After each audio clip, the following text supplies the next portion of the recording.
Kalau waxing itu karena dia nyabutnya lebih dalam, maka tumbuhnya si rambut menjadi lebih lama.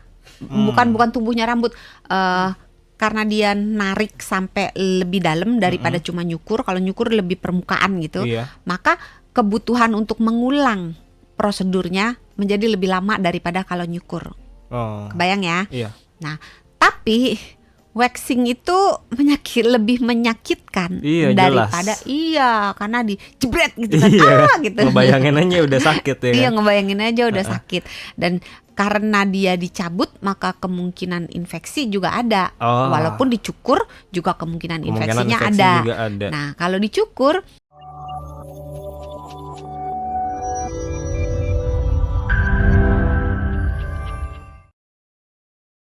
orang yang memilikinya itu punya aktivitas fisik yang berlebihan yang menyebabkan keringat banyak, atau dia tinggal dan bekerja di tempat yang panas, lembab, atau memang tipe orangnya yang berkeringat banyak. Kan ada orang yang kelenjar keringatnya super aktif.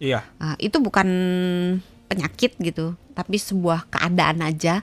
Walaupun kalau berlebihan banget bisa menjadi indikator sesuatu gangguan penyakit gitu ya. Nah, kalau misalnya seperti itu ditambah dengan jumlah bakteri di area tersebut yang berlebihan, maka resiko terjadi bau badan. Maka lebih baik di cukur, trimming, dirapikan, ditipiskan, atau dihilangkan, dicukur gitu. Tetapi bila orang tersebut tidak memiliki gangguan yang tadi, jadi keringetnya dikit gitu ya, normal aja, terus juga bakterinya juga nggak banyak, pertumbuhannya nggak terlalu panjang, lebat ya, nggak lebat dan nggak banyak bakteri, nggak punya bau badan, dan tidak berkeberatan dengan adanya rambut tersebut. Karena kan susah juga, ada orang yang memakai pakaian yang tertutup terus gitu, ya kan, kayak saya misalnya, saya jarang pakai baju you can see gitu. Jadi buat saya nggak masalah gitu kalau ada bulu ketiak, atau kalau kemaluan kan udah pasti gitu kan, tertutup gitu. Waduh, kalau dibuka gitu kan bahaya dong. Iya, kalau dibuka bahaya gitu. Nah, jadi buat saya pribadi tidak ada kebutuhan untuk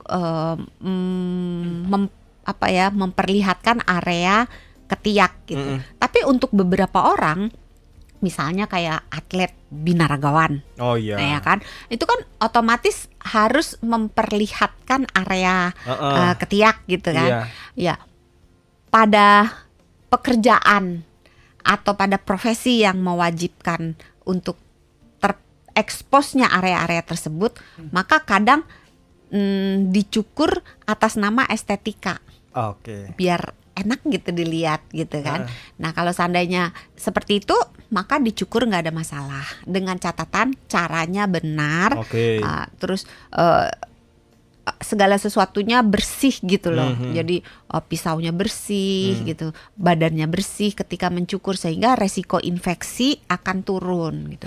Tapi kalau seandainya semuanya nggak ada masalah dengan bau badan, nggak ada masalah dengan pertumbuhan yang terlalu tebal, nggak ada masalah dengan estetika, dan nggak ada kutu. Kalau ada kutu pun disarankan untuk dicukur. Kadang-kadang kan suka ada gitu ya, kita kutu rambut atau itu disarankan dicukur gitu. Kalau nggak ada masalah, biarkan aja, nggak apa-apa. Sebenarnya pada akhirnya tergantung preferensi sama kebutuhan juga, dok. Iya, kalau misalkan nggak butuh-butuh amat, ya mau udah, dibiarkan nggak ada juga masalah, apa-apa, tidak menyebabkan gangguan kesehatan. Gitu. Tapi boleh nggak, dok, dihabisin? Kadang kan suka ada ya, apalagi bulu orang-orang yang menghabiskan bulu ketiak sampai benar-benar nggak ada. Nah, itu sebenarnya boleh nggak sih, dok? Maksudnya secara permanen dengan laser gitu? Iya. Boleh, nggak ada masalah. Gitu. Sepanjang mengerjakannya dengan tata cara yang baik dan benar, gitu. Nggak ada masalah. Baik. Dan memang pada beberapa orang, terutama orang-orang yang males gitu ya, kayaknya ribet ya, baru seminggu, 2 minggu, 3 minggu udah harus cukuran lagi gitu. Apalagi kalau pertumbuhannya lebat gitu. Jadi mereka memilih cara yang lebih permanen gitu. Monggo-monggo aja. Tapi kalau mau cukur misalnya, boleh-boleh juga gitu. Iya. 2 cara yang sering dilakukan oleh orang-orang adalah antara make trimmer ya, artinya di trim, atau juga make waxing dok. Nah biar cepet kan itu waxing kan ya. Sebenarnya apa sih lebih cocok mana sih dok antara waxing atau trimmer yang paling baik untuk kesehatan tuh? Atau dua-duanya punya plus minusnya Trimmer sendiri? ini maksudnya pisau cukur Iya, elektrik iya, gitu ya? iya, Pisau cukur yang ada baterainya gitu. Mm, mm, Ah, mm, mm. Sebenarnya gini, dua-duanya ada sisi positif, ada sisi negatifnya. Antara waxing sama trimmer. Iya. Kalau waxing itu karena dia nyabutnya lebih dalam, Mm-mm. maka tumbuhnya si rambut menjadi lebih lama. Bukan tumbuhnya rambut, karena dia narik sampai lebih dalam daripada cuma nyukur. Kalau nyukur lebih permukaan gitu, Iya. maka kebutuhan untuk mengulang prosedurnya menjadi lebih lama daripada kalau nyukur. Oh. Kebayang ya? Iya. Nah, tapi waxing itu lebih menyakitkan Iya, daripada jelas. karena dijebret gitu kan. Iya. Gitu. Ngebayangin aja udah sakit ya. Iya, Kan? ngebayangin aja udah sakit. Dan karena dia dicabut, maka kemungkinan infeksi juga ada. Oh. Walaupun dicukur juga kemungkinan Kemungkinan infeksinya infeksi ada. juga ada. Nah, kalau dicukur keuntungannya lebih enak gitu kan. Terus beberapa orang merasa lebih nyaman karena tidak ada sesuatu yang dioleskan gitu. Terus nggak sakit gitu.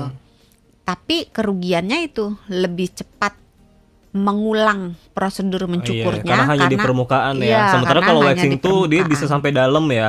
Iya, jadi Tapi kalau waxing tuh masing-masing plus minus. bisa nyampe nyabut ke akar rambutnya nggak sih dok? Enggak ya. Tetap tumbuh lagi. Tetap tumbuh lagi Tetap ya. tumbuh lagi. Cuma bedanya hasilnya itu ya jauh lebih lebih kelihatan kalau waxing ya karena Iya, sampai dalam iya, ya. Iya. Oke. Sebenarnya waxing itu mirip dengan nyabut. Kan kita sering nyabutin pakai pinset ya. Itu Iya. Kalau bapak-bapak Apa sering pakai namanya? koin lagi. Uban. Koin apa sih? 2 koin dibuat nyabutin jenggot lah gitu. Pernah lihat nggak? Enggak lagi. Ih, kalau lagi nongkrong itu bapak. Kalau Saya suka mengamati orang-orang sih ya. Jadi kalau tuh kan bener nggak? Nah, itu ada- Iya ada- ada lagi tuh ada metodenya yang pakai manggut-manggut di belakang. Itu- Mas Sony tuh ada Mas Jose lagi udah manggut-manggut. tapi Iya sambil Tapi intinya waxing itu sama ya dengan metode yang pakai koin atau pinset itu ya. Iya, Artinya mengambil sampai dalam ya. dijepit, cuman lebih kalau nyabut pakai pinset kan one by one satu lebih lama gitu. Kalau Kalau pakai waxing kan jebret gitu, Iya. langsung tuh satu area langsung bersih gitu kan. Tapi sebenarnya bahaya nggak sih dok kalau waxing itu? Kan itu dilakukan secara cepat, udah gitu menyakitkan juga kan. Terus tapi bahaya nggak sih sebenarnya buat Bahayanya kesehatan? bisa terjadi iritasi kulit, bisa terjadi si rambutnya itu kemudian hari akan berbalik dan tumbuh ke dalam. Loh, bisa Harusnya gitu kan dok? bisa. Harusnya kan rambut tumbuhnya ke atas, Ke gitu ya. atas. Ya, kalau itu ke bawah juga sih ya, kalau di area bawah ya. Pokoknya ke arah luar, menjauhi tubuh Oh. gitu kan. Kalau dia malah masuk ke dalam Dalam. tubuh gitu. Oh, gitu Nah, bisa itu ya? bisa menyebabkan kayak semacam tanda kutip bisul. Oh. Kayak mungkin jerawat gitu. Jerawat. Jadi terjadi infeksi gitu Oke. karena rambutnya tumbuh salah arah, yang harusnya menjauhi tubuh, dia tumbuh masuk ke dalam tubuh kita. Oke, jadi itu risikonya ya. Terus Iya. cara yang benernya gimana dok kalau waxing itu? Nah, kalau mau waxing sebenarnya nggak cuma waxing sih, mau waxing, mau cukuran, dan juga mau trimming gitu ya, mau dirapiin gitu. Sebaiknya dalam keadaan bersih, mandi dulu. Oke. Nah, Oh, kitanya juga mandi ya, nggak cuma alat-alatnya doang ya yang dimandiin. ya, alatnya juga harus dimandiin, orangnya juga dimandiin mandiin. gitu. Mandinya sebaiknya menggunakan air hangat Oke. sebelum memulai prosedurnya. Oke. Entah waxing, entah cukur. cukur. Mandi dengan air hangat gunanya untuk apa? Untuk melembabkan si rambutnya. Gak bisa ya cuma kayak mandi bebek atau cuma dibasahin doang area. Misalkan saya nih mau Atau mandi itu pas foto ya 4x6, jadi yang dimandiin. Gak bisa ya dok ya, Gak misalkan bisa. misalkan mau cukur bulu ketiak, udah dibersihin aja bulu ketiaknya gitu pakai air hangat. Harus mandi seluruhnya ya, mandi. Bisa sih kalau cuman benar-benar area tersebut dimandiin, sepanjang area tersebut bersih gitu, badan yang lainnya nggak dimandiin sebenarnya masih boleh Oke. gitu. Karena rambut kan sebenarnya rambut yang kita pegang yang tampak mata itu bukan sesuatu benda yang hidup. Itu sudah mati. Masih. Jadi terdorong keluar. Tetapi rambut itu berpori-pori. Nah, ini salah satu tips nih kalau sahabat Sonora mau berenang. Kan kadang-kadang kalau kita berenang di kolam itu airnya kan ada kaporitnya. Beberapa orang rambutnya tuh jadi rusak dengan kaporit gitu. Karena memang kaporit itu kan tidak baik untuk rambut. Maka tipsnya itu adalah direndam rambutnya. Jadi sebelum kita masuk ke kolam itu kita basahin dulu rambutnya supaya rambutnya itu sudah jenuh dulu dengan air mandi, dengan air keran bersih.